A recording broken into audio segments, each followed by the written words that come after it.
بسم اللہ الرحمن الرحیم نحمدہ ونصلی ونسلم علی رسولہ الکریم وعلی آلہ واصحابہ اجمعین اللہم صل علی محمد النبی الامی وعلی آلہ وسلم تسلیما کثیرا کثیرا۔ اس کائنات میں رونما ہونے والی تبدیلیوں کے کچھ ظاہری اسباب ہیں، کچھ حقیقی اسباب ہیں۔ مومن ظاہری اسباب کو بھی دیکھتا ہے، حقیقی اسباب کو بھی دیکھتا ہے۔ حقیقی اسباب میں مومن کی نظر میں مسبب الاسباب اللہ رب العزت کی ذات ہے۔ ان فی خلق السماوات والارض واختلاف اللیل والنہار لآیات لأولی الالباب۔ ان تبدیلیوں میں سے ایک بڑی تبدیلی سورج اور چاند کا گرہن بھی ہے۔ سورج اور چاند کے گرہن کے بارے میں مختلف قسم کے تصورات آج بھی مختلف قوموں میں ہیں۔ چائنا والوں کا علیحدہ تصور ہے، یہودیوں کا علیحدہ تصور ہے، عیسائیوں کا علیحدہ تصور ہے، ہندوؤں کا علیحدہ تصور ہے۔ ایسے ہی زمانہ جاہلیت میں بھی اس بارے میں مختلف قسم کے تصورات تھے۔ سن 10 ہجری میں رسول اکرم صلی اللہ علیہ وسلم کے صاحبزادے حضرت ابراہیم 1.5 سال کی عمر میں انتقال کر گئے، اور اتفاق سے اسی دن سورج گرہن ہوا۔ یہ سوموار کا دن تھا اور تقریباً ہمارے وقت کے مطابق صبح 8 بجے سورج گرہن ہوا۔ اللہ کے رسول صلی اللہ علیہ وسلم کو جب پتہ چلا تو آپ گھبرا کر اپنی چادر کو گھسیٹتے ہوئے گھر سے نکلے، اور آپ نے حضرت بلال کو حکم دیا کہ اعلان کیا جائے الصلاۃ جامعہ۔ یہ اعلان ہوتا تھا کہ کوئی ایمرجنسی ہے، تو سارے کے سارے لوگ جمع ہو گئے۔ آپ صلی اللہ علیہ وسلم نے نماز پڑھائی، اور اتنی لمبی نماز تھی کہ پہلی رکعت کی قرات سورۃ البقرہ کے برابر تھی، دوسری رکعت کی قرات سورۃ آل عمران کے برابر تھی، رکوع بھی اتنا ہی طویل تھا، قومہ بھی اتنا ہی طویل تھا، سجدے بھی بڑے طویل تھے۔ اور اس کے بعد پھر آپ صلی اللہ علیہ وسلم نے خطبہ ارشاد فرمایا، اور خطبے کے اندر آپ نے سب سے پہلے ان غلط تصورات کی نفی فرمائی۔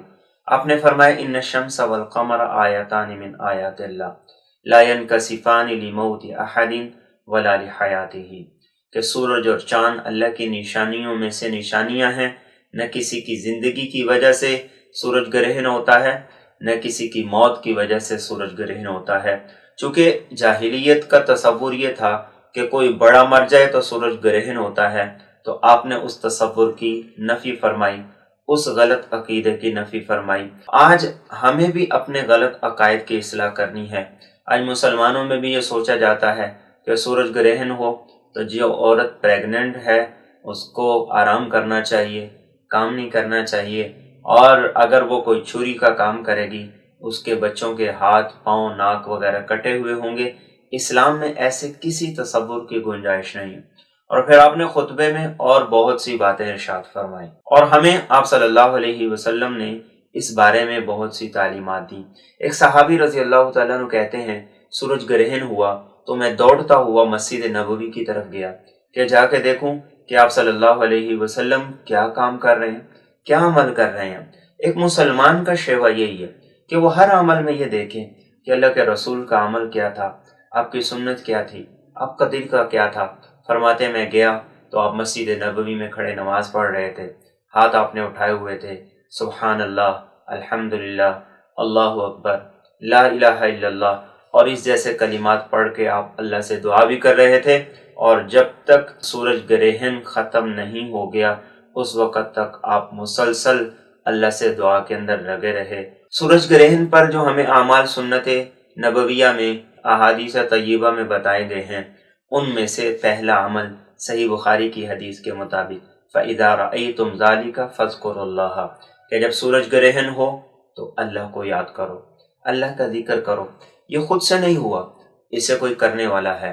اور صحیح بخاری کی ایک دوسری حدیث کے مطابق آپ نے فرمایا جب سورج کو گرہن ہوتا ہوا دیکھو فَافْزَعُوا إِلَى ذِكْرِهِ وَدُعَائِهِ وَإِسْتِغْفَارِهِ، اللہ کے ذکر کی طرف متوجہ ہو، دعا کے اندر لگو، استغفار کے اندر لگو۔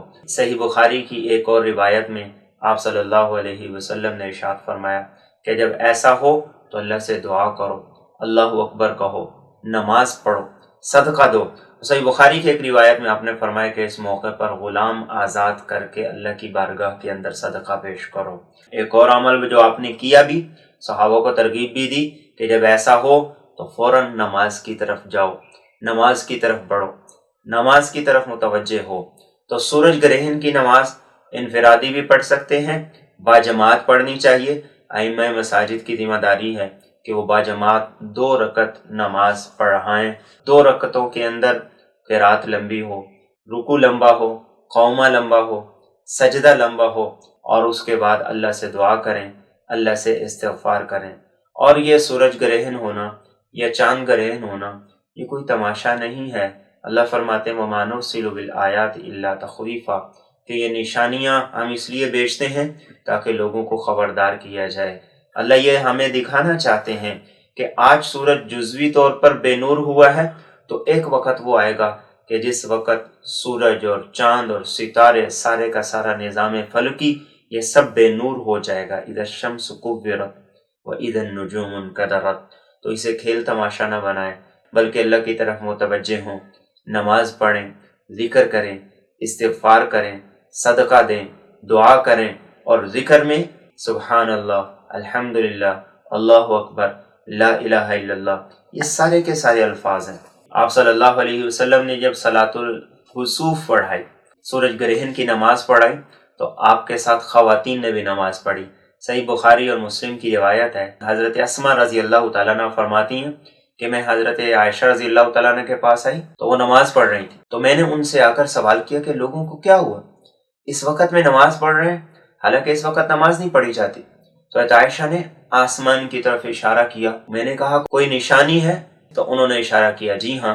حضرت اسماء کہتی ہیں کہ میں نے بھی آپ کے ساتھ نماز پڑھنا شروع کر دی، قیام بہت طویل تھا، مجھ پر بے ہوشی طاری ہونا شروع ہو گئی، میرے پاس پانی کا مشکیزہ ایک پڑا ہوا تھا، میں نے اس سے پانی لے کر اپنے چہرے پہ ڈالا، اپنے سر پہ ڈالا، یہاں تک کہ آپ نے نماز مکمل کی اور سورج گرہن کا وقت نکل گیا۔ اور ایک دوسری حدیث میں جو مسند احمد کی ہے، فرماتی ہیں حضرت اسماء اتنا لمبا قیام تھا، میرا بار بار جی چاہتا تھا کہ میں بیٹھ کے نماز پڑھ لوں، لیکن پھر میری ایک عورت پہ نظر پڑتی جو میرے پاس کھڑی نماز پڑھ رہی تھی، خشوع کے ساتھ، خضوع کے ساتھ، مجھ سے زیادہ بوڑھی تھی، مجھ سے زیادہ کمزور تھی، تو میں جب اس کو دیکھتی تو دل میں کہتی کہ مجھ سے زیادہ بوڑھی اور کمزور عورت کھڑے ہو کے نماز پڑھ رہی ہے تو بھی ہمت کر۔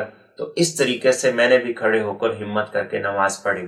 تو خواتین باجماعت نہیں پڑھ سکتی تو گھروں کے اندر نماز کا اہتمام کریں اور گھروں کے اندر اللہ کے ذکر کا اہتمام کریں۔ اب جو سورج گرہن ہو رہا ہے 7:30 سے لے کر 10:15 10:30 تک یہ سورج گرہن کا وقت ہے، نماز پڑھیں، ذکر کریں، استغفار کریں، اللہ کی طرف متوجہ ہوں، آخرت کو یاد کریں۔